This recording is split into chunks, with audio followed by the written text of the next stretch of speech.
Selamat datang di UPTD Puskesmas Totorejo. Berikut cara yang tepat untuk menerapkan etika batuk. Pada saat batuk, jangan menggunakan telapak tangan atau tanpa penghalang. Selalu gunakan masker pada saat batuk dan gunakan masker tersebut pada saat Anda batuk atau bersin. Jika tidak ada masker, tutup mulut dan hidung menggunakan lengan atas bagian dalam. Selain itu, kita juga dapat menggunakan tisu.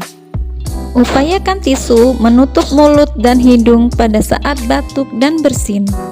Jangan lupa membuang tisu yang sudah digunakan ke tempat sampah.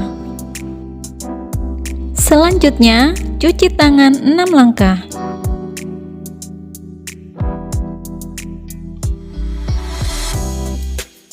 Terapkan etika batuk dan bersin untuk melindungi diri dan orang lain. Pesan ini disampaikan oleh Pencegahan dan Pengendalian Infeksi UPTD Puskesmas Totorejo.